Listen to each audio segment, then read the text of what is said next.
the Murder Master Music Show. It's the Murder Master Music Show. Hip-hop is dead, but we don't resurrect it. You follow what mainstream says, but here it gets rejected. If you wearing tight jeans, don't expect to get respected. I'm from a time where wearing black was always on your checklist. From a time where faggots get checked if they reckless. From a time where if you got too much shine, we snatch your necklace. This real shit here, Illuminati, fuck the industry. We represent the street and they respect our street ministries. Take no shorts and cut the middleman, literally. This hip-hop savior, our birth scenes like nativity. This a place where no one sells out for relevability, and the masses can get a chance to explore more creativity. You gotta be kidding me. If you call that hip-hop, niggas with rock shades and fluorescent flip-flop. We killing Big Brother, cause we know he watch. You don't like what I'm doing, then you can suck mine. And you don't Murder Master Music Show. It's the Murder Master Music Show. It's the Murder Master Music Show. It's the Murder Master Music Show. It's the Murder Master Music Show. It's the Murder Master Music Show. It's the Murder Master Music Show. It's the Murder Master Music Show.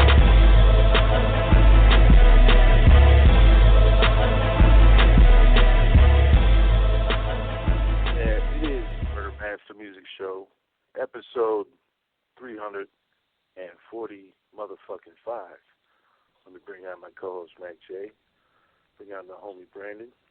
What's up, fellas? What y'all up to? Enjoying this almost the end of January night. You know what I'm saying? Tonight is episode 345, Murder Master Music Show, UGSforlife.com. We got a couple special guests. One of them's on the line right now, man. Pittsburgh Pat. What's up, Pat? Yes, sir. Chopping it up with you second half of the show. You know what I'm saying? Man, you contribute a lot to hip hop, man. And when Mac J said we should interview Brandon on the show, I didn't hesitate. I said, why the fuck not? This guy does a lot for a lot of people, especially us. You know what I'm saying? And we definitely want to highlight you, brother. So thank you for everything you do. Also tonight on the show, man, thanks to you. We got a wrestling legend. I mean, I'll put it to you this way. For those of you that like wrestling, this guy's got a forehead like Abdullah the Butcher. It's all carved the fuck up like a fucking pumpkin. And he's ready for blood and guts. The Rude Boy. Tell us a little bit about Rude Boy before I bring him on. Man, the Rude Boy is somebody that has been a part of psychopathic writers. Anybody that knows anything about ICP, the Rude Boy is probably the most respected person, definitely one of the most respected people on their label. Definitely huge into the wrestling scene, and he's wrestled a lot of legendary people, had a lot of legendary matches. And now they got a nice little show on Psychopathic Radio. Him and Kevin Gill. Him and Kevin Gill and Violent J's brother, John Steady. They got a cool little show going there. So that's what's up. Hell yeah, man. And I want to salute all the radio shows out there that's doing this shit for the right reasons. You know what I'm saying? Shout out to everybody that's actually, you know what I'm saying, putting in some legwork, that's not trying to just, you know, sack grab other motherfuckers. Piggyback. You know, do your own thing. You know what I'm saying? If you're going to do your own thing, I got nothing but respect and love for what you do, and I support it 100%. Without further ado, let's bring on the one and only Rude Boy. I believe this is him. Mr. Rude Boy, is that you? What's good, man? I'm too young to be a mister, man. Shoot, I ain't that old. Well, sorry about that.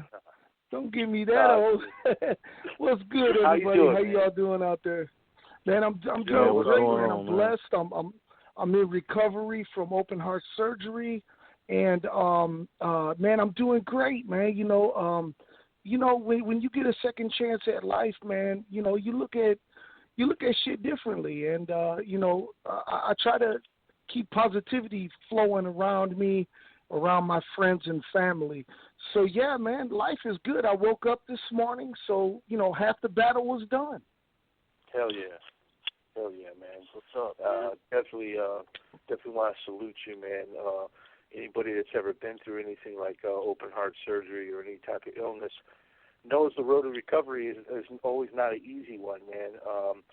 What has been getting you through everything, Rude Boy? Well, I got to tell you, there's a few things, but real quickly, man, I want to shout out to all of your listeners out there, man, that if at any point that you feel like you've got any kind of discomfort in your chest or anything like that, man, get yourself checked out, man, because your body's not going to lie to you. Your body's letting you know something ain't right. And that's what happened with me, man. I was just mowing my lawn, and I was like, oh, that feels a little weird. But I didn't think nothing of it, and I didn't even go get it checked until like 2 weeks later. And at that point, they were like, man, we got to put you in emergency style for this open heart surgery for triple bypass. And I was like, damn, man, I'm too young for that. And they were like, no, you ain't. But my point is that, any kind of feelings that you have, as far as any pains or anything, get that shit checked, man, because you want to stick around, man. And really, timing is the key to everything. You want to make sure that or whatever. You ain't lying, man. You ain't lying, because the earlier, the better. And sometimes you don't want to hear some of the shit that they're about to tell you, but you got to know it. And now back to your original question, man. I'm a strong man of faith. I believe that God still has me here for a reason. We do a lot of charitable things. We do a lot of outreach programs and stuff. So, I got a lot to offer still, and I keep that motivated in my mind that there's people out there that could still use my help. And there's still a lot of people out there that can help me too by just being encouraging and uplifting. The days of the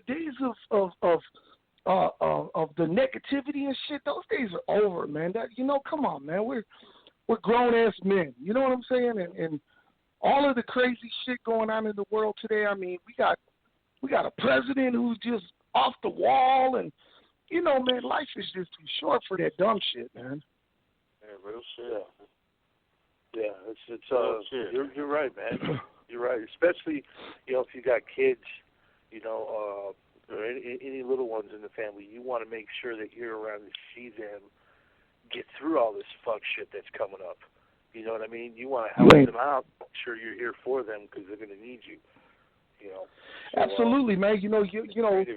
When you're blessed, right? When you're blessed to be a father of children, that's your responsibility to be around to show them, to nurture them, to show them what's right and wrong, man. All of the wrong that you did in life, don't let your kids have to go through that same shit, And what good are you if you're in the ground?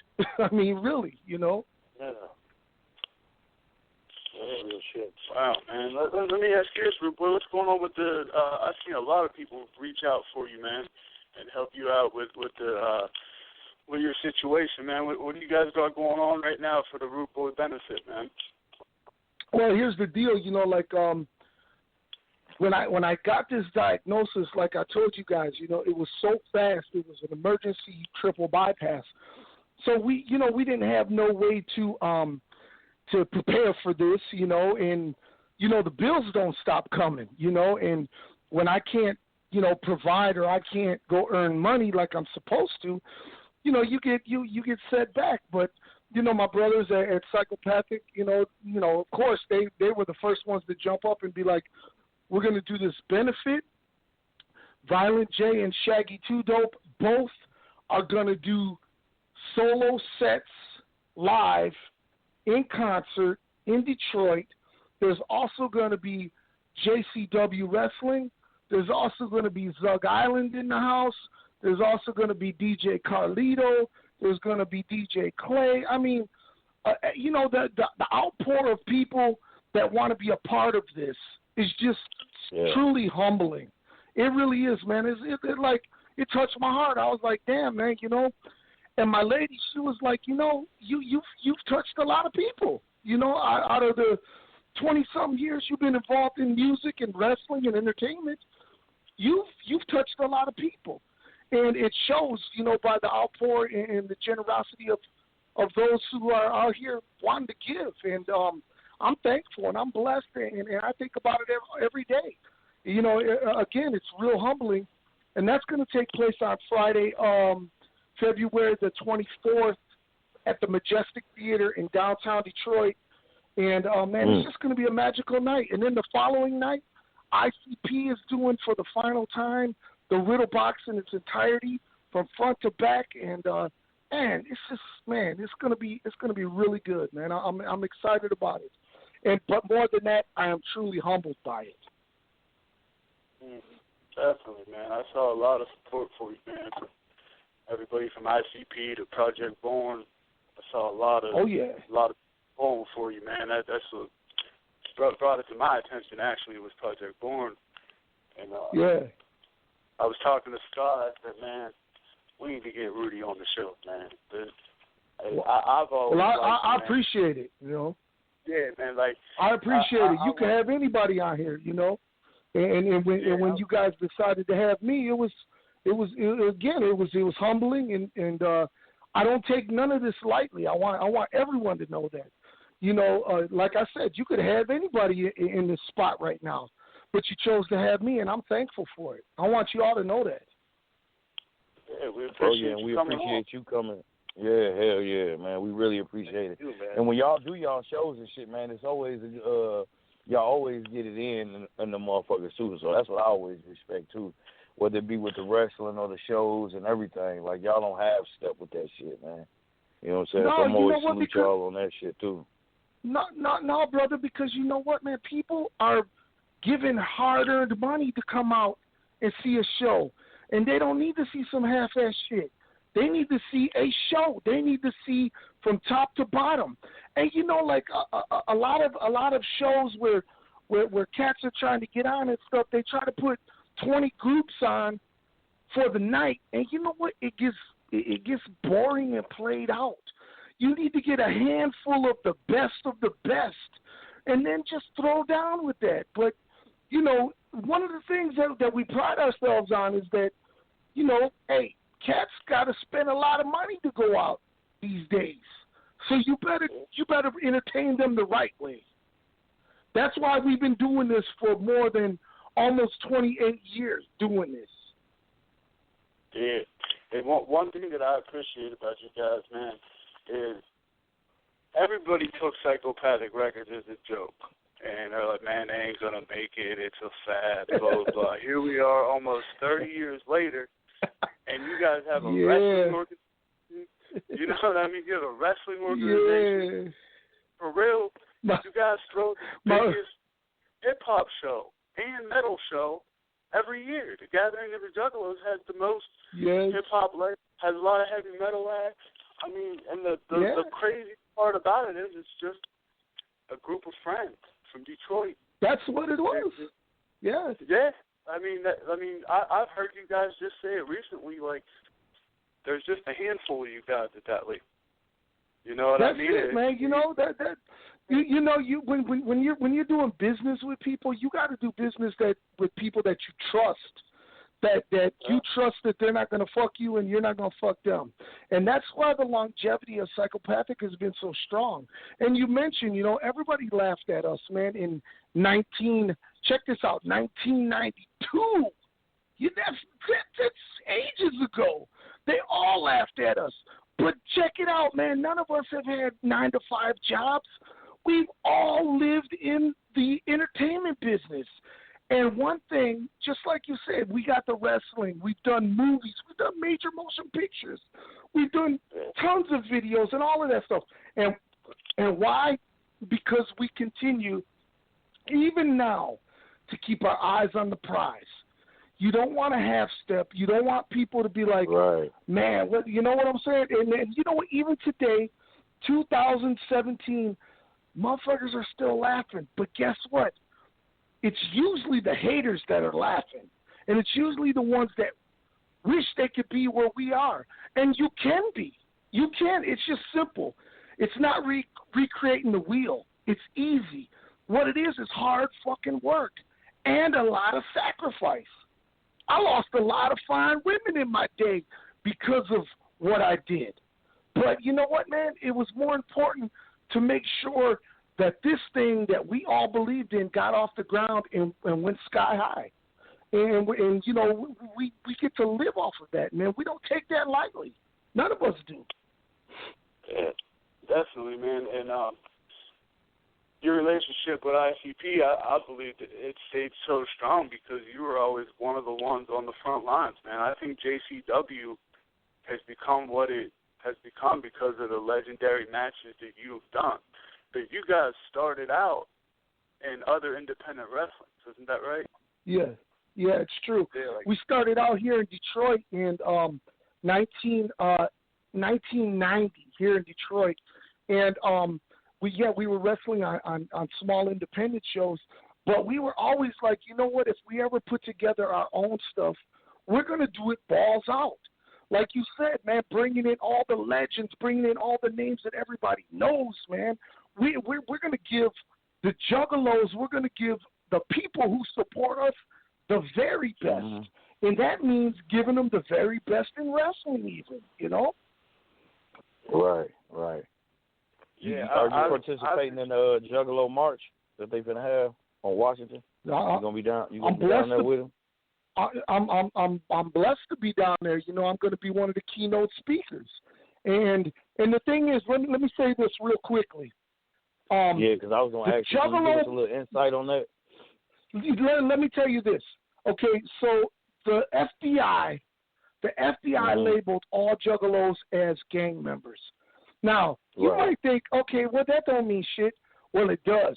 When you're trying to go get a job, and when you're filling out, and every time you put that name with your Social Security on it, and once you've already been pulled over or whatever, and you got that juggalo tattoo, automatically you are lumped in with the Bloods, the Crips, and the Juggalos. It just sounds ridiculous. But nevertheless, man, we were like, you know what, man, we ain't standing for this. So we sued the United States government. No band has ever done that ever in the history of the world, and stood up and said, you know what, we're going to do this. And the American Civil Liberty Union, they stood next to us. They were like, man, we don't know shit about juggalos. We don't know shit about ICP. We don't know nothing. But we do know what's right is right and what's wrong is wrong. And what's wrong is that if they do this to a group of people that just happen to love the same music, sport the same tattoos, wear the same clothes, that means that they can run over anybody. They can do that to anybody. So, and that was the point that we try to tell everyone that, look, this ain't no juggalo thing. This ain't no psychopathic thing. This is a human rights thing. This is because I'm going to tell you right now, man, we got brothers from the Nation of Islam that are going to be there. They're like, man, you know what? We're going to be there. We're going to be marching with you. We got people that are from all of these different coalitions. There's even a Christian group that is like, we got to be there, man, only because it's about human rights is what it is. And so when you say, am I going to be there, man, I'm taking my whole family to that because it needs to be done. It needs to be done. And, you know, with the administration in there right now, we got to show people, man, that, look, it's all over us. Regardless of if we got a tattoo or what our religion is or our sexuality. Because, man, that's when they start controlling you, man. And already they've already got us programmed to be against one another. So we got to unite, man. And I think that this is going to be a wonderful thing. I think it's going to be something that it's only going to happen once. I'm going to tell you that right now. It'll never happen again. I actually believe that too, man. I actually believe it can do more. It can do more good than bad. Just for some of the reasons that you just said, just showing them.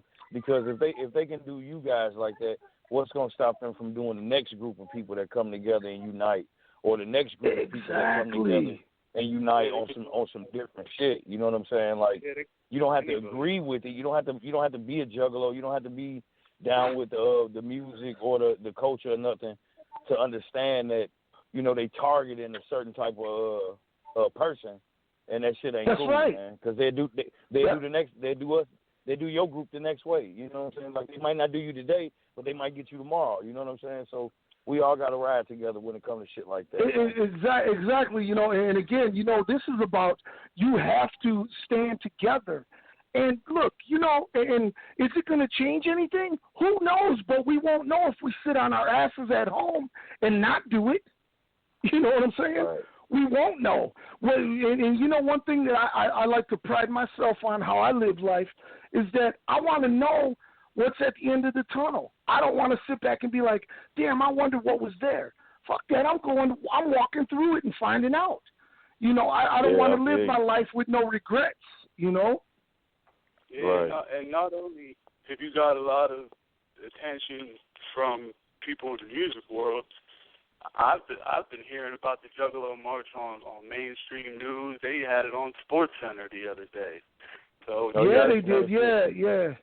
They just called me from Time Magazine this afternoon to give some quotes.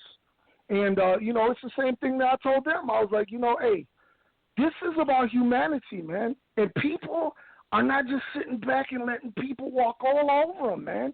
Back in the 60s and all of that shit when they were marching and stuff, man, those were pioneers, man. And we owe it to them not to let the government do you like that. And we owe it more than that, brothers. Check this out. We owe it more than that to the youth, to the kids that are coming up, to your kids, to your grandkids. All of that, we owe it to them to stand up and be like, no, this ain't right. And like my brother said, you don't have to like the music. It ain't about the music. You put some earbuds in your head and walk that street together. You ain't got to hear no music. It ain't about that. But it's about gathering together because everyone knows that strength is in numbers. And that's all we're trying to do. And we're trying to let the mainstream know, hey, look, man, this shit is real. This shit is real. And the only thing that Psychopathic Records has anything to do with it is they are funding the whole thing. The stage that's being built, the PA system, all of that stuff ain't free. All of the getting the actual permits, those are $500 for the day. But it's that important to everyone that we do this, man. And I'm excited about it. I'm sorry I get a little carried away, man, but I'm very passionate about stuff like that. No, you good, man. You good.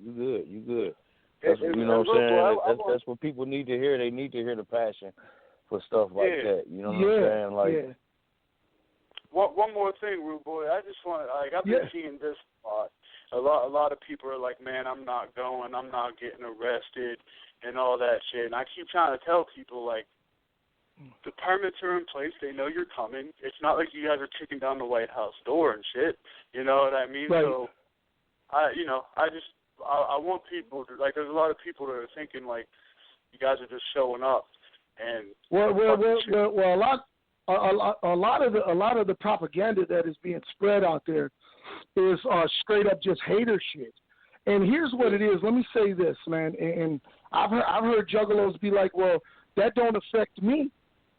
It don't affect you now, but that doesn't mean that ain't going to affect you in 2 weeks or 10 years or 20 years from now. It has to be done. You know what I'm saying? And look, and those who just say, man, I'm not going to be a part of that, I'm not going to go to jail, whatever, hey, man, no one's mad at you. Sit at home, do your thing. But just know that someone is out there fighting for your rights. There's someone out there fighting for your rights. It's just like, it's just like with the president putting the ban on different Muslim nations coming in and stuff.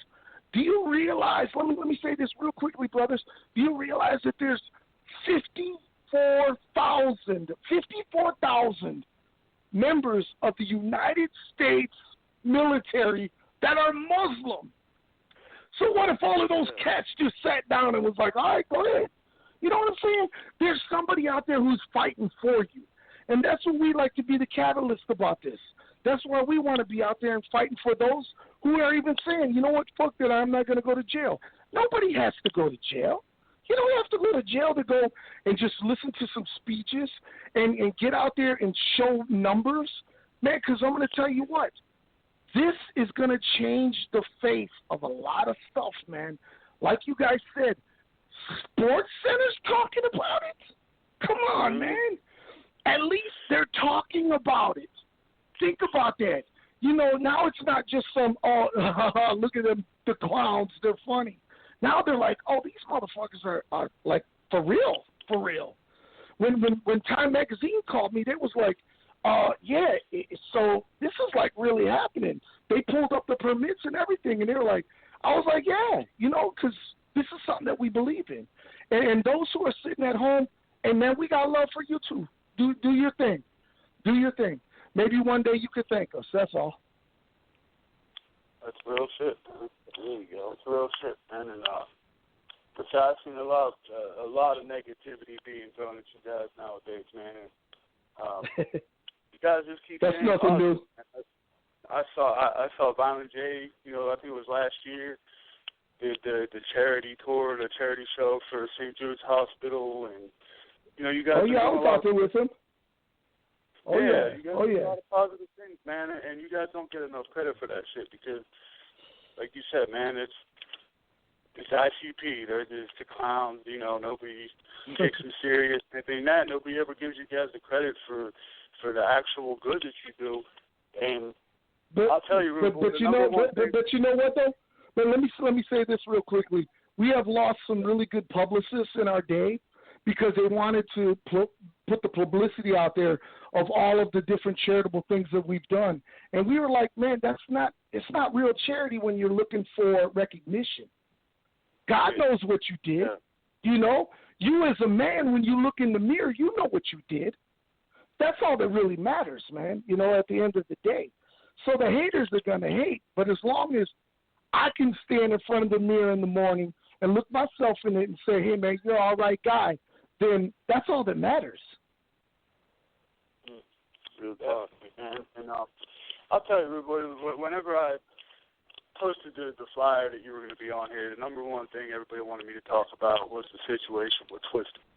So I went back and I looked at everything, and from what I gathered about it, like, I think what they did is definitely they're trying to poke at ICP, poke at you guys, and they're trying to fuel something off negativity. When I watched the Fago Lovers interview, and I thought that ICP handled it well. Like they didn't really throw any shots. They were just saying that they think that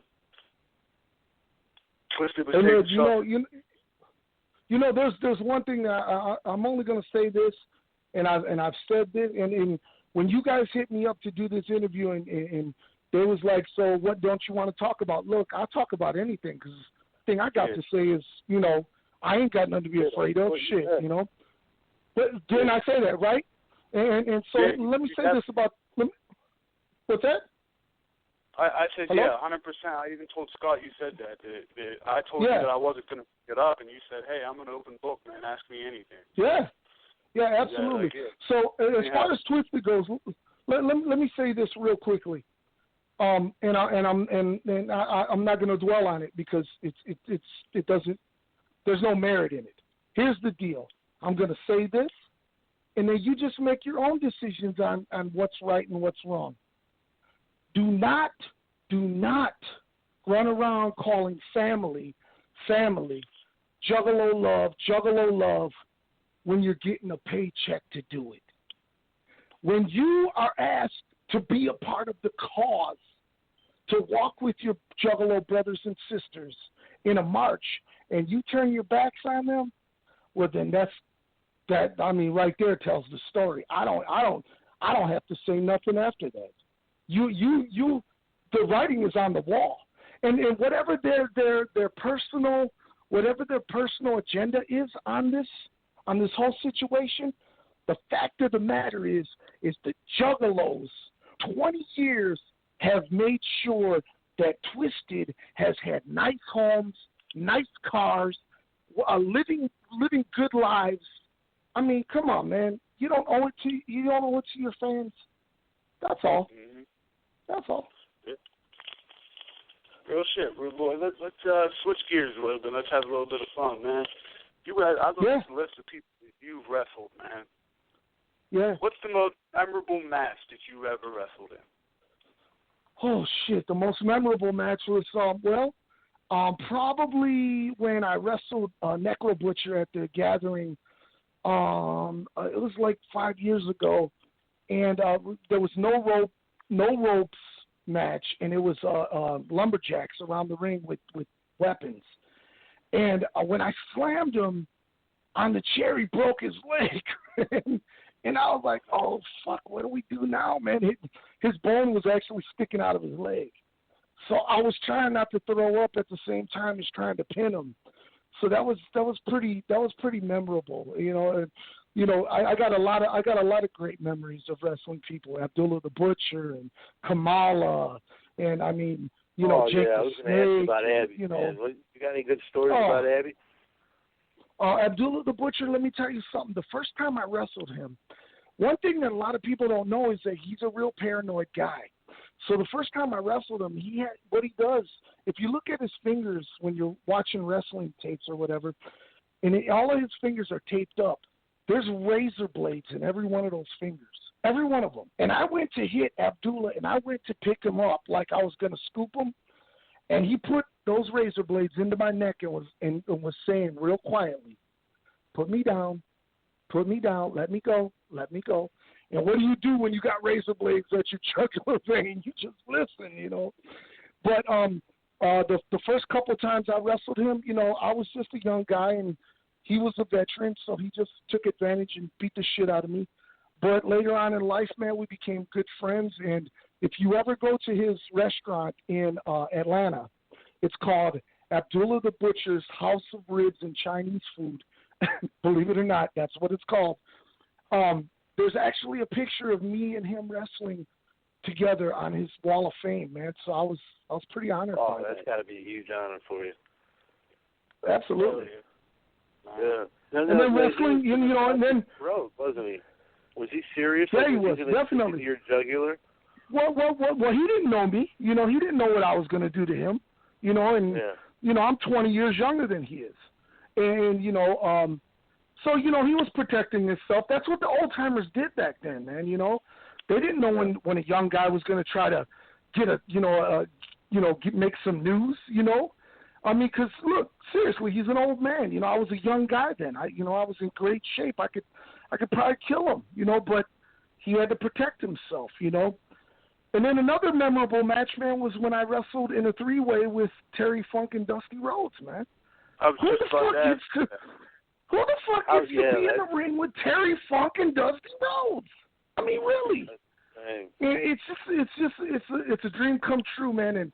And Dusty was such a sweetheart, man. I miss him so much because even after just that one time we wrestled, him and we stayed in contact for years and years. And man, what a beautiful soul, man. What a great guy. A lot of assholes in the business too, though, man. Lots of them, man.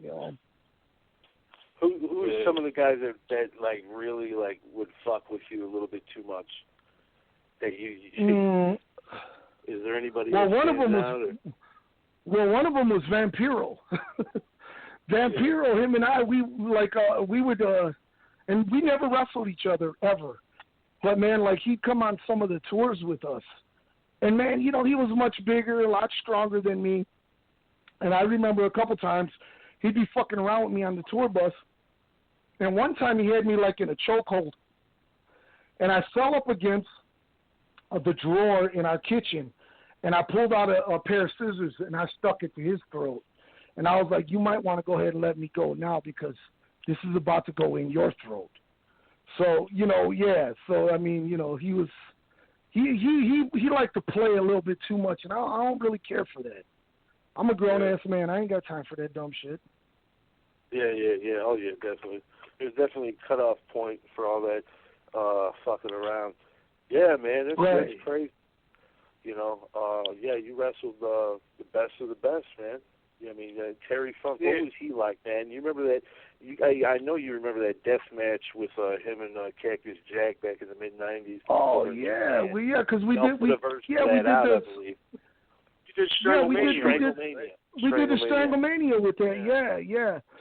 Terry Funk, man, is let me say this about Terry Funk. If there's any one guy in the business who wants to see this business succeed and wants to see the young guys make it, it's Terry Funk, man. He's a guy who's like, listen, man, if it makes sense, then it's got to make dollars. You know, and what he wants is the young guys to respect what him and guys like Dusty Rhodes and the Sheik and all those guys, what they build and what they, you know, blood and sweat and tears so many years for. You know, today there's no honor in wrestling anymore. And when I say that, what I mean is there's nobody paying dues anymore. You can go on eBay right now and buy yourself a wrestling ring. You can set it up at a VFW hall. You can go to that same eBay store and get you a world championship belt, and you can say, oh, I'm a wrestler, and here's my federation, without paying any dues, without any proper training. And, man, that's what the veterans were like, this is bullshit. Because I'm going to tell you what, man, me and Violent J, true story, man.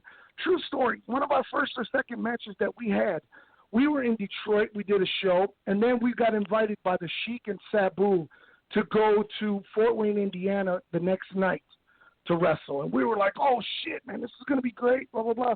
We got down there, man, and seriously, that's like a 6-hour drive, okay? And we didn't have no money back then, so, you know, whatever. Anyways, man, at the end of the night, the fucking promoter handed us $5. $5. And was like, all right, we'll see you next month. And that's paying dues. Who the fuck were we to get paid? No one came to see us. But like I said, the honor and respect of the business now is just, look, I could show you I'm a better acrobat than you are. But there's no psychology behind it. There's no true story behind it. You know, you should be able to go into a match and tell a story from front to back and have people entertained while you do it. And so, you know, I don't want to sound like one of them old timers, oh man, back when I was around. But the fact of the matter is I'm glad that I was a part of that old school, and that I got that old school mentality, because now I teach it to young guys that I help develop and help, you know, train and stuff. So, you know, there's a lot to this business that, you know, everybody thinks that, you know, it's going to die. But wrestling is just like every so often it takes a slump, and then all of a sudden it's back on top. So, I mean, it'll be here. But, you know, you got to just respect those guys who paved the way. That's all. Yeah, man. You guys went from a videotape to having an actual wrestling organization, man. Like JCW blew up. You know, like man, we got to do. No, go ahead, brother. I'm sorry. I was just gonna say, like back in the day, my little cousin had the JCW videotape, and then out of nowhere, I went to look it up, and there was all this stuff. Like, then I realized how big it became, and like it actually turned into something like it went from an event to an organization. You know what I mean? So We got to do 4 major tours across the country, and so that was pretty cool. And we've done several pay-per-views. So I mean, and then that also opened up doors for us to, you know, go to ECW and TNA, and you know, even when ICP got to be in WWE for that brief moment in WCW. I mean, these were dreams that we had when we were kids, man. And we were like, you know what? Fuck that. We're gonna make those dreams come true.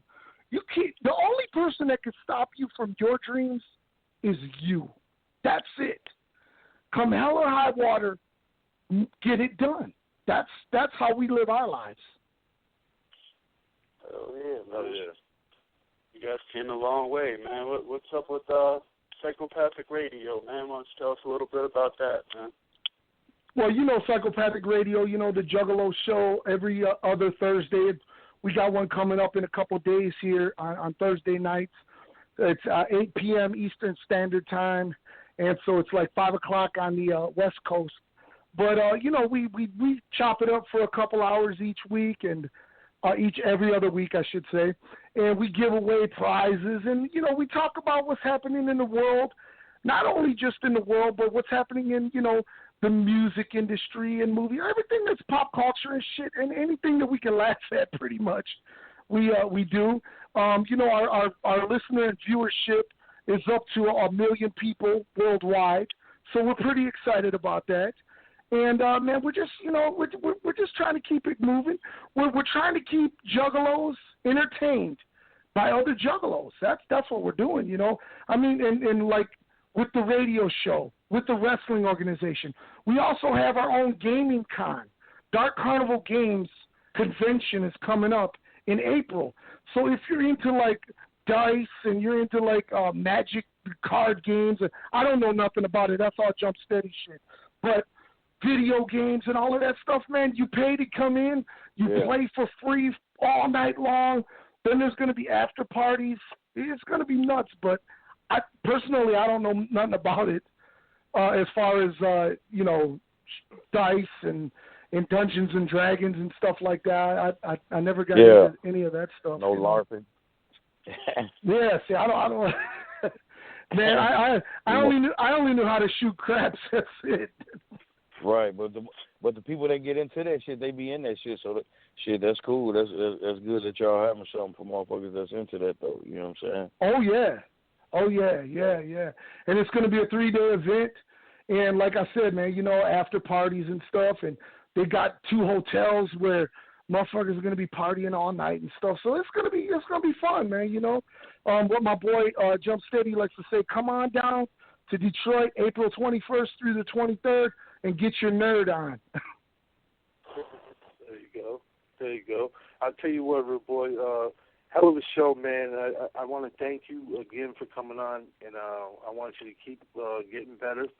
You know what I'm saying? And, thank you. We hope to have you on in the future. Before you go, man, give everybody your social media so they can go check out your radio and everything you got going on. Yeah, but before I go, I personally would like to thank you guys for taking the time out to having me on here. It's real humbling, and I thank you all. I thank all your listeners out there. I know, man, people, when we started promoting this, man, people were like, oh, shit, man, that's great, man. So we're excited about being here. And more than that, man, we just want to keep the dream going for everybody. And you can catch me on, Rudy Hill on Facebook. You can also catch me on Controversy Productions Presents on Facebook. You can catch me with DJ Carlito on his Facebook. The Real Rude Boy on Facebook. I don't know Twitter, man, because they said you can only type so many words, and then I usually ramble on like you guys seen tonight. But again, man, I want to thank you guys, man. And man, hey, we're gonna do this again in the future. I promise. Hell yeah, man! I'll stay in touch with you, man. You can come back, bro. And anybody over there is welcome on the show, man. Anybody on Psychopathics, welcome on the show, man. And thanks for making it so easy, man. You hit me back right away. Made it happen right away, man. We appreciate that. I appreciate you. That's real talk. Thanks a lot, Rudy. Good night. God bless you guys. Yeah, that's Rude Boy right there. Hell of an interview. Thanks for bringing him on, Patrick. I'll tell you what, we're gonna go out for one of these songs that you sent me by ICP. Then we're gonna go into your interview. Then we're gonna flip the script and interview you. You know what I'm saying? This guy, for those of you who don't know who Pittsburgh Pat is, this guy has been a huge help to the underground scene where he's at. Also around the globe, man, networking with people. You know what I'm saying? You can definitely go to UGSforlife.com, find out more about him. You know what I'm saying? Check out Hell's Heavyweights right there at the site, UGSforlife.com. He's got a cypher coming up. We're going to talk about all that here in a minute. Don't go nowhere. This is Project Born featuring ICP. This is Graveyard. Be right back right here in the Murder Master Music Show. Man, Turner sitting back enjoying the show as normal. Love the interview with Rude Boy. He said some very positive points. I salute them for their walk on Washington, and they are correct. If we don't do something to prevent it, it will happen with every little event out there, every little group. They could turn and sit there and say Murder Master Music Show is a gang and have us on that list. So I really feel them on what they're doing, and I salute them for everything that they do, man, for real, seriously. And that brother is correct. There's no age limit on a heart attack. I actually had one, you know what I'm saying, about maybe 12 years ago. You know what I'm saying? I thought I was a young man at that particular point. So, it can break you down at any point. We really do got to start taking care of ourselves because we live for our kids. Yeah, you ain't lying. You sure ain't lying. That's real talk, man. You know, man, we got another special guest tonight. He was just on the show, man. We let him run that Rude Boy interview, man. He did a hell of a job with it.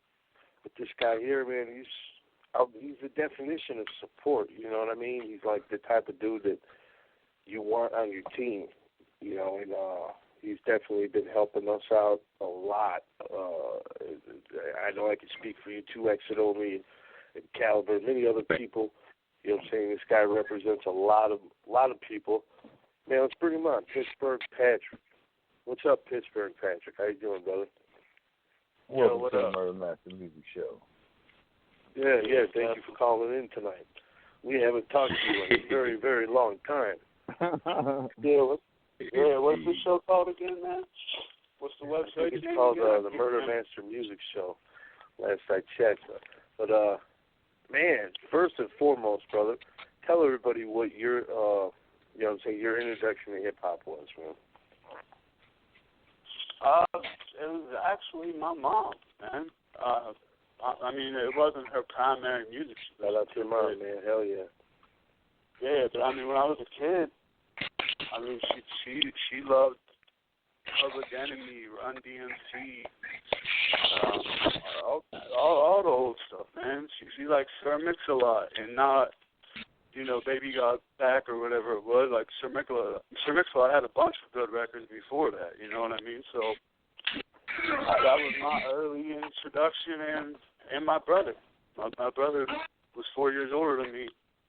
And he was a hip-hop head, too, man. Yeah, so you I mean, you pretty much grew up, you had the music all around you, and you were able to just absorb it. What were some of the early, you know what I'm saying, the early stuff you listened to? My first memories, like the first thing, like, I can pinpoint, like, I know I already liked some rap back when I was, like, 6 or 7 years old. Like, I remember when the Gin and Juice video came out, and like I was already into rap music at that point. But like the album that I heard that like I knew that I was a hip hop head was Awesome Dre. Can't Hold Me Back, that album. When I heard that, I'm like, man, this is my shit. I'm not going nowhere. And I just started like following the line, like, you know what I mean? Like, I liked Dr. Dre and all that. I liked Ice Cube. I liked all the New York stuff, like Rakim and everybody. But like, that's how I traced it all back before my time, like before it was me. Like, so I heard Dr. Dre, then you find out like, oh wait, him and Ice Cube had a group, NWA. Like, you know what I mean? So I just kept following it back, and I liked it all, man. You know, traced it all the way back to where it started. And I fuck with it all. That's one thing about you, like, you know, I notice, I'm sure everybody else does too, your wide range of music. You're not just, you don't just like one area or one region. You like multiple regions, man. Is that just extend from your love of hip-hop as a whole? Or how did you get to the point where you like music from everywhere? Well, it's kind of where I'm from. Because, like, Pittsburgh's considered to be the east side. But, so, like, we like all the New York shit because we were part of their little tours. Like, whenever somebody was dropping an album, we were one of the first spots because we're close. But we're country, too. Like, you think West Virginia, people think of country backwoods shit. Well, West Virginia is, like, 50 miles away. And then Bone Thugs and Harmony is considered the Midwest. They're from Cleveland. Cleveland's right there. And so the country shit made us relate to the South shit. And then the Midwest is right there. Like, there's people in Pittsburgh that don't even know if we're Midwest or East. Like, they, you know what I mean? Like, that's a question I've seen a lot. So and there's a strong, like, Crip influence in Pittsburgh. Like, a perfect example is, look at Wiz Khalifa. Now, he didn't grow up in Pittsburgh, but he lived there since he was like 15 or something. I don't really like the dude's music enough, but look who the people he fucks with the most is. Juicy J and Snoop Dogg. You know what I mean? Because those two names are very respected in Pittsburgh. You know what I mean? So, like, with the strong Crip environment, like, I tell people all the time, like, the biggest rapper in Pittsburgh is Soulja Slim. That's if you go to Pittsburgh and you talk shit on Soulja Slim, you're gonna have a problem. But after Soulja Slim, it's SIBO, it's Project Pat, it's the Dayton family, it's Top Authority and MC Breed. There's something. Yeah, they like them hard motherfuckers up there. Yeah, because we never really had that artist that identified that was Pittsburgh. Like, there wasn't, you know, like, we didn't have Scarface repping Houston. We didn't have a Scarface.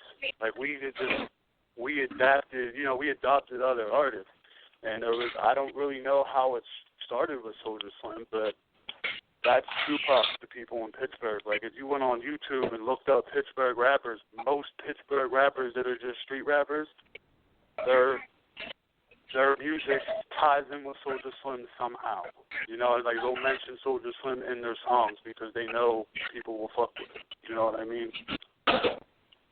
Yeah, we was fucking with Slim too.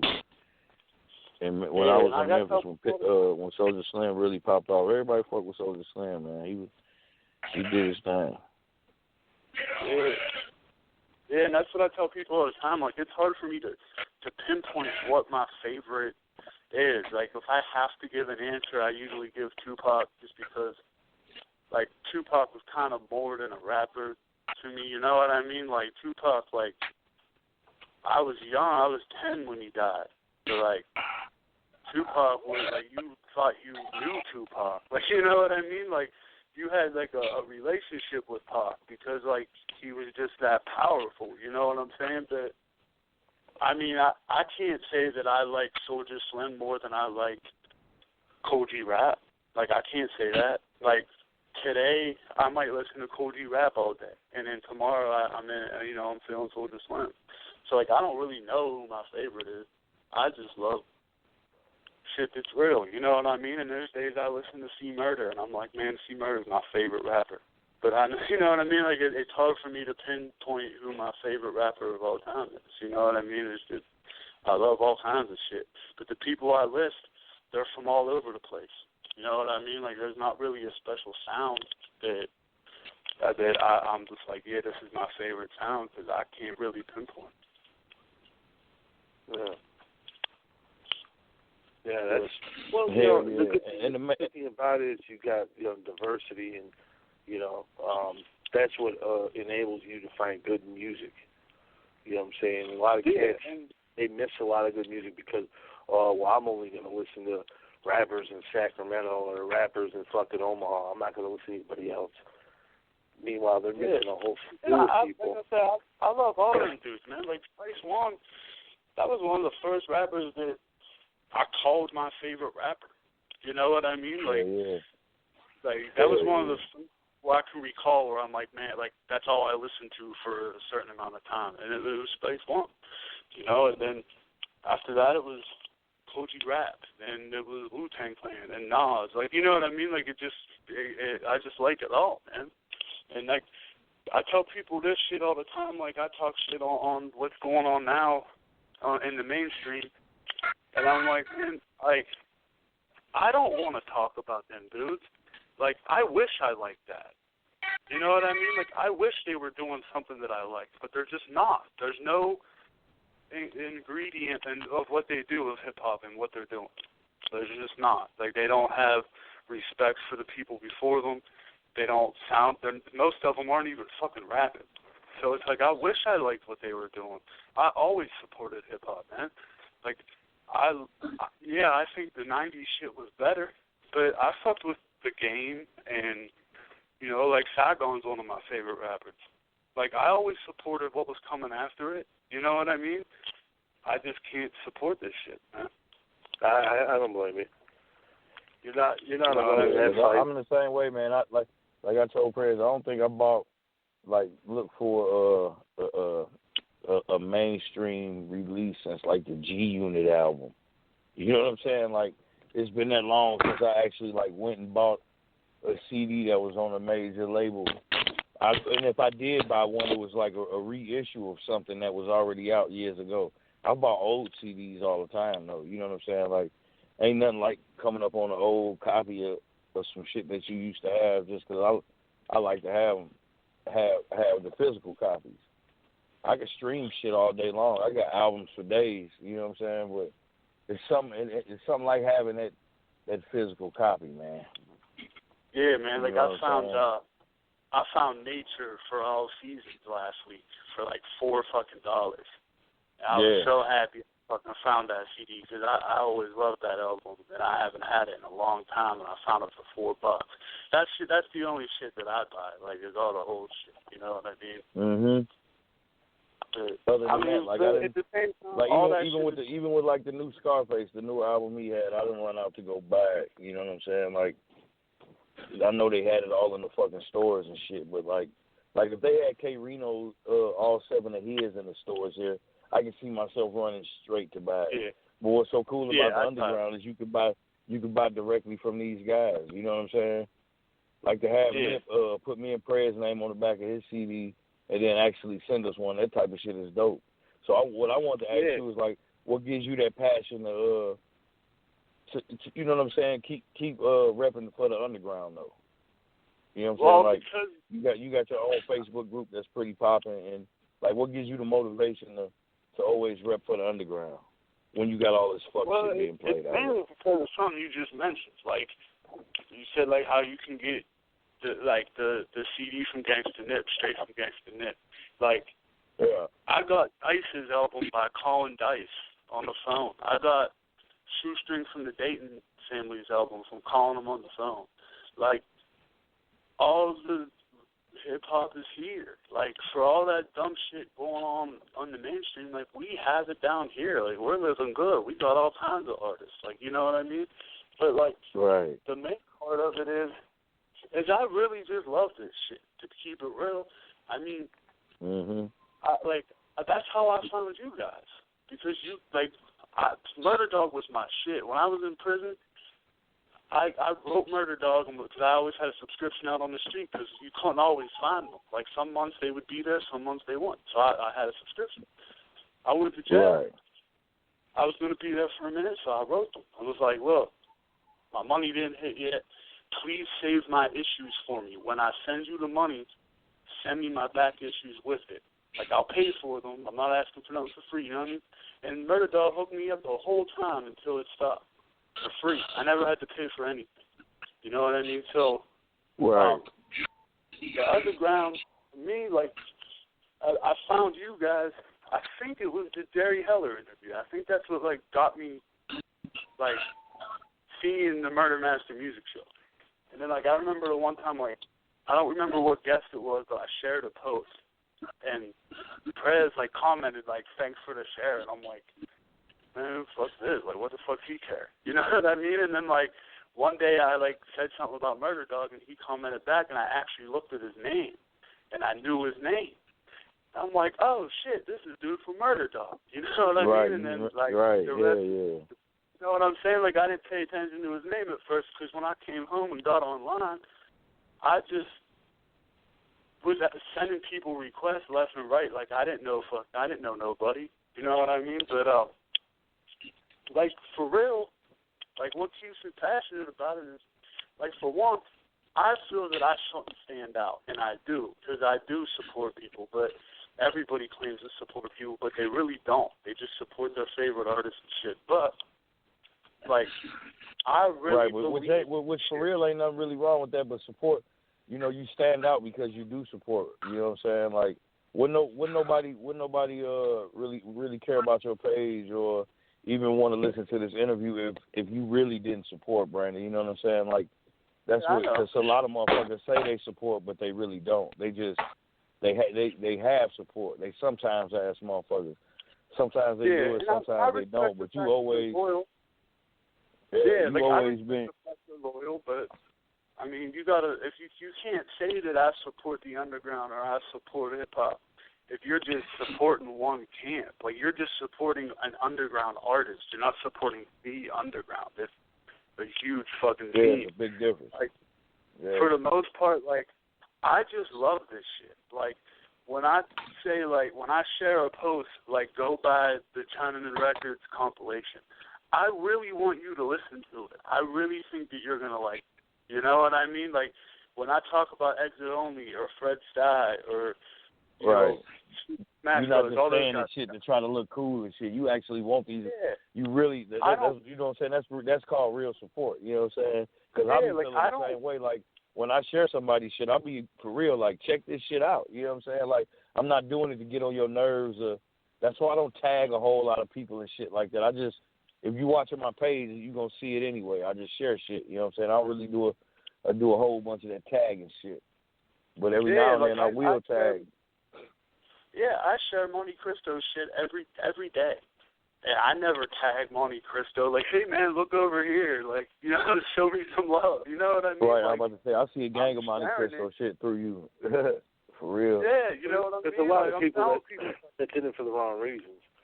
They just want to get the likes or whatever. And, you know, you're in it for or to just support to say all they know some fucking body equally. And shit. Like some people do that shit just to say they know a motherfucker. Oh yeah, I know Prez. Oh yeah, I know Brandon. I know Exit Only. But you'll never catch these motherfuckers unless they think some fuck shit going on. Can I say something for a moment? Yeah, and a lot of people, they try to buddy up to people and, you know, try to get free shit or, you know what I mean? Like, there's always that ulterior motive. I'm like, man, you're kind of flip-floppers, man. You know what I mean? Like, I don't accept nothing from nobody. Like, yeah, people hook me up with shit, but I never ask nobody for nothing. You know what I mean? Like, I just think that's counterproductive of what I'm supposed to stand for. You know what I'm saying? Like, right. Like, yeah, Dice, I'll share your page. Send me 4 CDs. Like, you know what I mean? Like, that shit's corny. You know what I mean? Like, motherfuckers know I support them. I buy albums. I support all that shit for the right reason. You know what I mean? If I can't buy your album, because sometimes I'm strapped, I'm still going to fucking promote it and try to get someone else to buy it. You know what I mean? Like, hell yeah. Yo, Pat. I told you, there's all kinds of support. What up, Pittsburgh Pat? What up, bro? Okay, guarantee. It's your boy Exit Only. I just want to say something, man. You know, me and you talk, if it ain't every day, it's every other day. And I could say this about you, and, you know, I tell you all the time, you know what I'm saying, you one of the biggest fans of hip-hop I have read into since Sinister. Your knowledge of hip-hop is vast beyond belief. I'm talking about, I sit there and, you know, every day I'm up on your page. I watch the different albums you put up and tell people to pick the best. And some of that shit be so complicated because all of them are the best. You're supposed to be where you locate. Yo, real quick, though. I really think you need to actually create a school to teach a lot of people the true meaning of hip-hop, because it is not just one region, one area, one brand of music. That what made it so good, and as we call it, the golden years, because you had a variety to pick from. And you still sorts with those variety. I mean, Soulja Slim, Saigon. I mean, you from the south to the east, out to the west. I mean, you're immaculate. You're a very, very rare jewel. That's all I gotta say. You are a very rare jewel. Yeah, look, I make them posts though. Like, I'll put legendary albums up against each other, and I don't really care why you want this album or anything like that. The reason I put them up there is for real people that listen to all those albums that heard them, just in case they point something out that I didn't think of. Because, like, there's still a bunch of shit. I feel like I'm weird about shit. I like to know everything about certain shit. There might be shit about Cool G Rap I don't know, and I want to know it. You know what I mean? They might, like, point something out like, oh, I like this track with this person, and when they say that feature, I'm like, fuck, I haven't heard his shit in 15 years, and a lot of times I do that just to try to, like, a lot of times I'm just bored, and I'm looking for conversation, and maybe it'll lead to me listening to an album I haven't heard or something I haven't heard in a long time. So, like, that's why I do that. Real talk. Like, I don't like when people just turn it into, like, oh, fuck Nas. You know what I mean? Like, people get, like, crazy about it. Like, oh, Nas sucks, and this album's bad. Well, like, that's not why I'm... Not to switch gears on you, but, you know what I'm saying, you have no idea how much you helped me, man, because trying to run the site, trying to set up these shows, fucking YouTube, it's all overwhelming, man. You know what I'm saying? So if I post something, I don't even got to say shit, and it's automatically shared 2 or 3 times. Same thing with Lord Sinister. Same thing with yourself, Exit, and others, man. I can't thank you guys enough for that because I just don't have the time to do it myself. You know what I'm saying? With all the other shit I'm doing. So without you guys, I don't know what the fuck I would do. Real talk, man. Well, see, everybody on this phone share the same sentiment that I do, and we love the show. I know Patrick came in because he loved the show. Jay came in because he loved the show. You know, I've been following y'all since Murder Dog, so therefore I love the show. I love to be able to go back and learn what happened to my favorite MC, to find out what's been going on with his life within these 20 years I have heard from him, and then to find out that they still got material that they putting out that a lot of people don't know.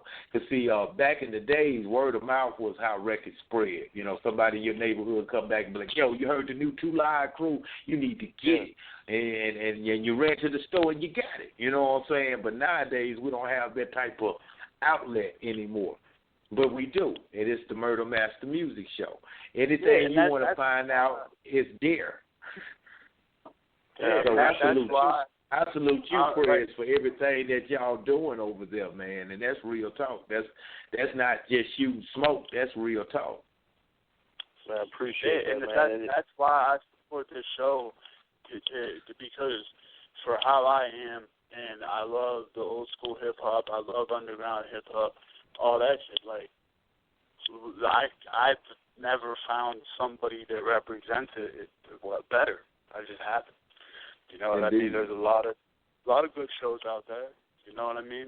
But I can go to one website and hear Chuck D, Curtis Blow, Sibo, Little Soldier Slim. You know what I mean? Like, everything's right there. And like that, like I just think that this is the best movement for a hip hop head, without doubt. And you know, I'm proud as fuck to be a part of it. You know what I mean?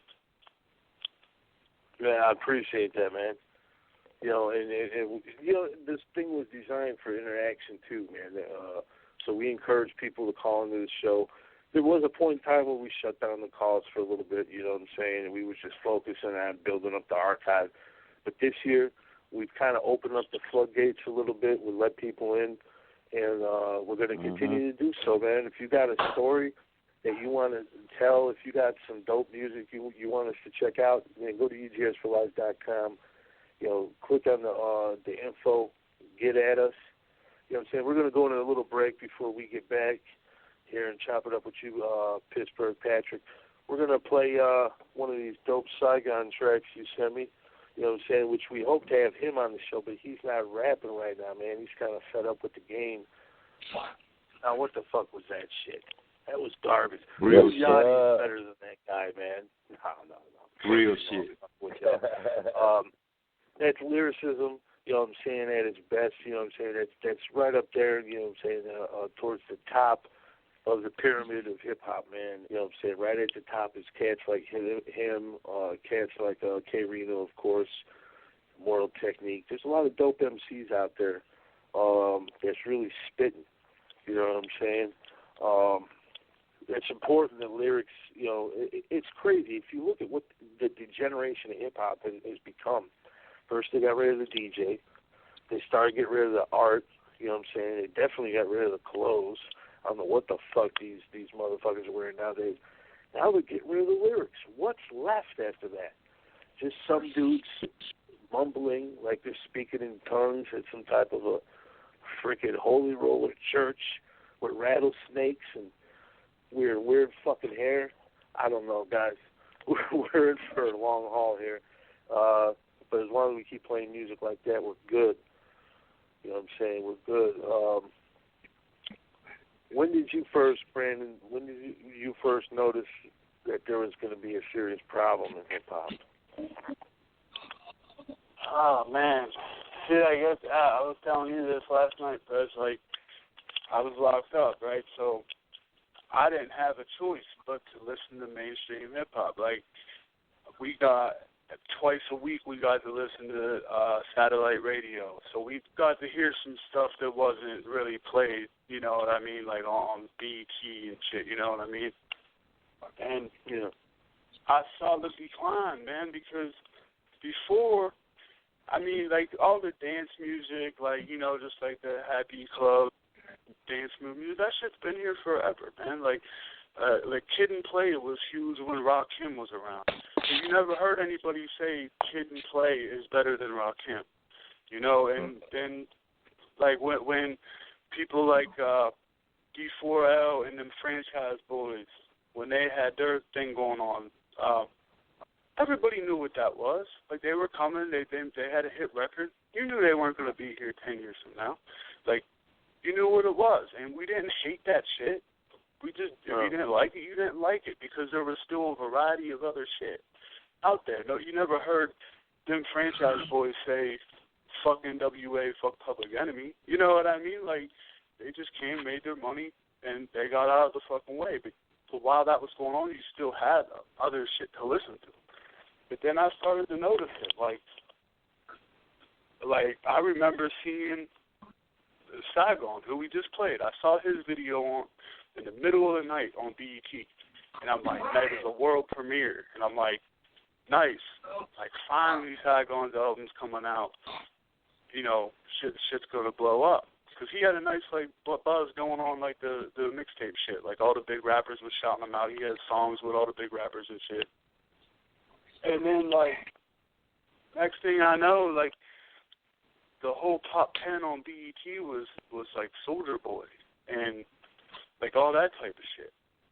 And then like he had another record with Styles P. And I'm like, oh, this shit's hard. It's, you know, it's gonna blow up. I seen it one time. And then like I just started to notice like, wait, man, where did Saigon go? Where did Papoose go? Where did, you know, like there was a list of people that I knew were dope as hell, and all like the legends of hip hop were supporting these dudes, and out of nowhere they were gone. And I'm like, and then like I'd read about them, and their album never dropped, or they got dropped from their record label, and all of a sudden everything was the same.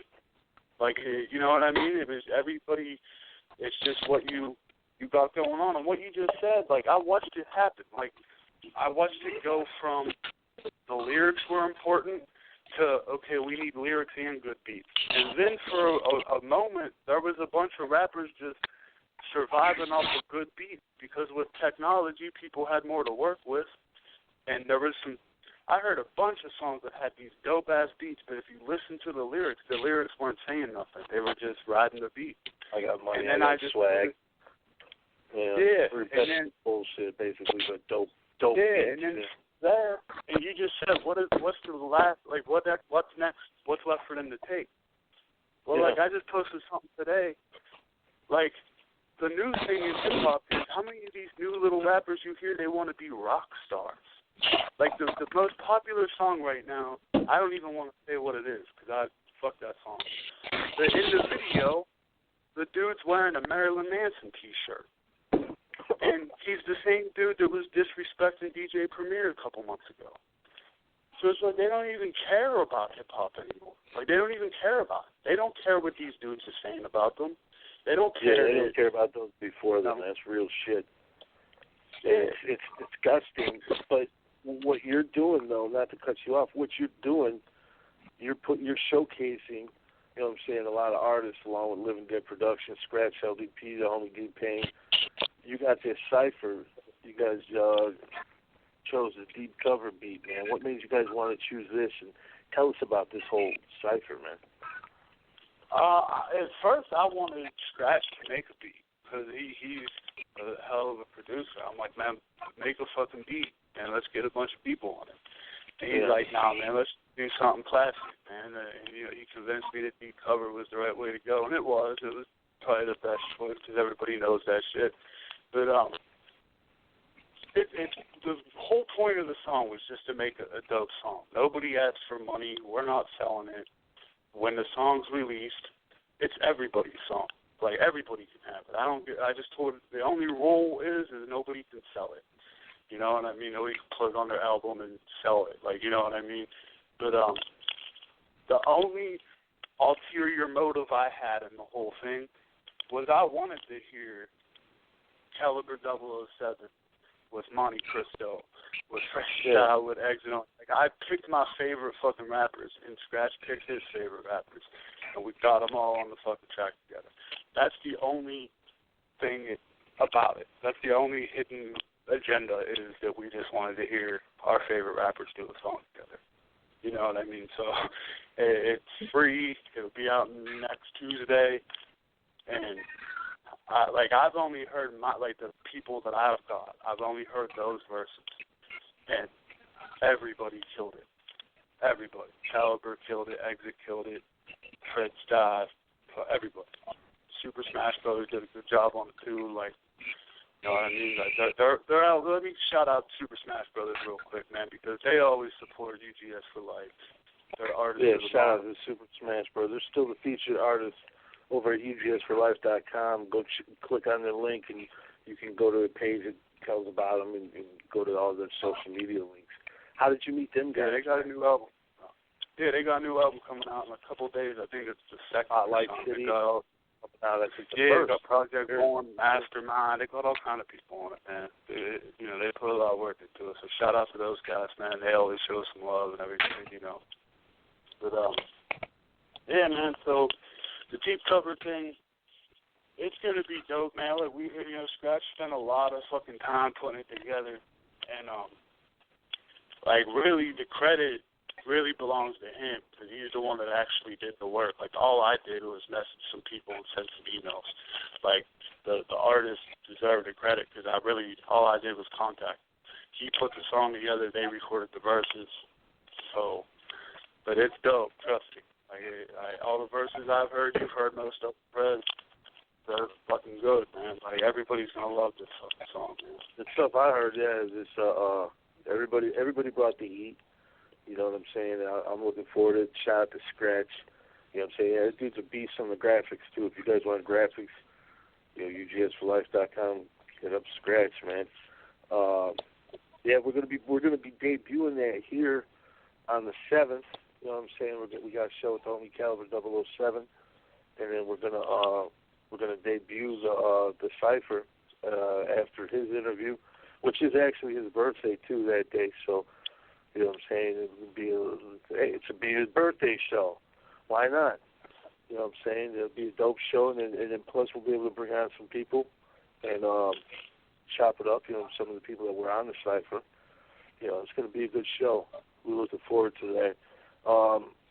Once again, brother, thank you for everything you do over here and everything you do in hip hop in general, man. Not just for us, man. The stuff you do for, you know what I'm saying, homies like Exit Only, Monte Cristo, Caliber, Dads of Hellborn, all these great dudes, man. Jack Frost, Detroit, K Reno. Like I said, you man, support a lot of people, man. Yeah, man. First, it's UGS for life, though. Like that's what I mean. I've never been so fucking proud of anything in my fucking life, man. And like what you guys have done, like you and Mac J. Like Mac J, I tell Prez this all the time, man. Like you're made for this shit.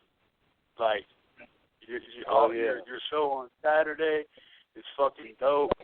Like I called in last week. I know I joined the show at the end, but you can ask Prez. I hit him up like, man, my internet's fucked up. I just want to listen to this shit. Like that show's fucking dope. And you ask questions on this show and shit. You know what I mean? Like I'm just happy to fucking you know, I'm more than happy to take a back seat to you guys, man. I'm just happy to be in the fucking car, you know what I mean? Because you guys, man, like, I couldn't be prouder, man. Like, for real, I'm honored that I even fuck with you guys, man. That's real shit. We're honored. We're honored to have man. Brother. You know? Right, like me and Prez said a long time ago, we just gonna keep, you know, it's been a lot of motherfuckers that was on the train, and then either they got pushed the fuck off or they hopped off on their own, but, you know, the train keep going, you know what I'm saying? So if you enjoy the ride, and me and Prez been enjoying the ride, you know what I'm saying? And that's why we keep going. Tonight started off a whole week of double episodes, too. You know? And it's, that's, I mean, shit, Mac, you've been down since episode 2. You know what I'm saying? Here we are, 300 and I don't even know. Let's go to the board. 345. I got to look at this shit. So shout out to you, Mac J, for everything you do. Check out the homies' live videos too, man. Every night before the show, you know what I'm saying? Go to his page, Justin Adams. Check out the live videos he puts up to promote the show. We'll probably just be fucking off. Music show page real soon. Also live from the alley. Mac's got a lot of shit going on. Yes, indeed. That type of shit be getting me excited, Prez. You know what I'm saying? Like, shit, that's the perfect thing about UGS, though, because, you know what I'm saying? Like, it's the freedom to express yourself, and everybody showing love. It just gives you motivation to keep doing shit, even when you don't want to do it. Sometimes it be like, fuck it, we got to do this shit. You know what I'm saying? Why not? You be sitting around not doing fucking nothing. At least we doing something. And we ain't trend chasing either. That's what's cool about this shit too. It's all original ideas and shit that we come up with our own. We interview who the fuck we want to. We ask the questions that we want to fucking ask, and we do it how we want to do it. If people choose to come on the show, cool. 9 times out of 10, they don't like what we do. Every now and then we might get a dry interview. You know, somebody might not be feeling good or for whatever reason, but we keep it rolling, man. Yeah. Prayers a roasting motherfucker too. Yeah, all day. You got to throw them going there with that hot hostile shit. You got to throw them gradies up, man. Let's see who this is, man. We got an area code 209 to 209. What's up, 209? Yo, what up, fam? How you doing? Who is this? Not too bad. Hey, this is Johnny Masoni. Oh, what's up, man? You know this dude, Jonathan, man, the Juggalo kid, man. What's up, John? Yeah. What's up, family? What's up, How you guys doing? Who's on there right now? Good. Man, thank you for calling into the show. Yeah, for sure. Hey, man, you missed Rude Boy, man. Yeah, that's whack. Yeah. I just got off work. Look, man, he did a dope-ass interview, though, man. I'll send you the link for sure, man. He did a dope-ass interview with us, though. Oh, that's cool. Yeah, so did the homie Brandon, man. They both killed it. Hell of a show tonight. Nice. You're gonna enjoy it. You know what I'm saying? Yeah. And tomorrow you're gonna enjoy tomorrow's show too, because we got the homie 3 of Lynch Mob. He's also gonna bring on producer Chili Chilla Lynch Mob. You know what I'm saying? Then we got MC Mac. You know what I'm saying? Both on the same show, man. You know, some Memphis shit mixed with some Los Angeles, South Central shit. Can't go wrong. Then the next day, we got Jack Frost out of Detroit, followed by 20 to Life out of Houston. Thursday, we got the homie MC Juice out of Chicago, followed by Faded out of LA. Then Friday, we're gonna cap it off with Mr. Servon, followed by the homie First Degree, right here at UGSforlife.com. Brandon, I want to thank you again, man, for coming on the show. Not only as you know what I'm saying, one of the crew, but also as a guest tonight, man. It was an honor to interview you. I'm glad Mac J thought of that, man. It was a real good idea, Mac. Shit, man. Might as well. We interviewed Mac. Mac's in the archive. You know what I'm saying? Hell yeah. So that's why I was like, shit, we might as well add Brandon. Like, we was looking for a second part of the show anyway, because basically y'all just kicked off a special week of all double episodes all week. You're going to get 2 legends and pioneers every day of this goddamn week. And I said, shit, why not just add Brandon to the archive? Yeah, I knew you was going to say what you said. Oh, man, I already got interviewed, but you didn't get interviewed on the Murder Master Music Show. And now you entered the archive with the rest of the legends and pioneers, man, because the shit that you Brandon, do is what's making you become a legend your damn self, man. I appreciate you. You a legend kind of had to yourself. talk you into it a little bit, but thank you, man, for being our guest, man. We really appreciate that. And also thank you for bringing the homie Rude Boy on the show tonight. You know what I'm saying? I hope everybody support Rude Boy. I hope he gets feeling better real fast, man.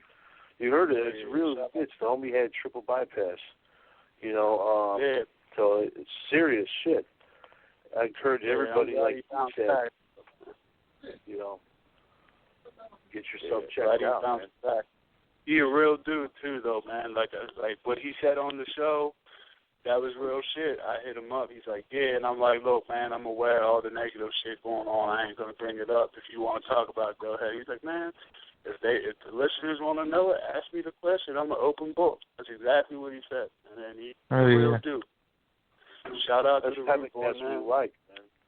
You know, and shout out. And the other night he was kind of dry with the interview. You know what I'm saying? But he was. If you want to hear a dope interview that we did with him, go back in the archive. We have another show with him, man. Who knows? He might not have been feeling good that night, but tonight Rude Boy was a hell of an interview, man. Hell of it. I didn't know what to expect out of him because I never interviewed him before. One of our dopest guests, that's for sure. Yeah, he's cool as hell, man. That was fun. Hell yeah, man. Well, before we get out of here, Brandon, is there anything you want to say? You want to plug anything or shout anyone out or anything like that? The floor is yours, brother. I already shouted everybody out, man, that I wanted to, man.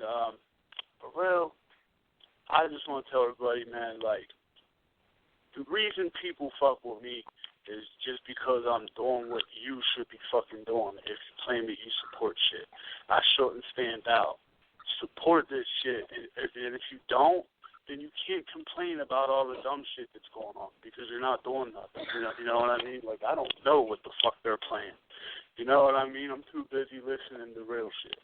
So just step your fucking game up, and UGSforlife.com is the right place for you. There's something, if you only like West Coast shit, there's a bunch of interviews from the West Coast legends in there. Like, just come to the fucking team, check the site out, and that's it, man. Like, fucking support this shit, man. You know what I mean? Like, it's the right shit to support. You don't get no dumb shit here, man. It's real shit all through the fucking archive. You're the only one that fucking talks about K Reno dropping 7 fucking albums on one day. You know what I mean? Like, and that's hip hop fucking history. That's not even hip hop history. That's music history. No one's done that. So you get the real shit here. So just UGS for life, and you'll find everything here, man. Hell yeah, man. With that being said, we will see you guys tomorrow night, like I said, with the Lynch Mob, followed by MC Mac. And don't forget, every Saturday night, 9 p.m. Central, check out Mac J, Velvet Rose Underground Saturday night. Sunday night, you know you got the Church of Reality, 9 p.m. Central. Same place, www.ugs.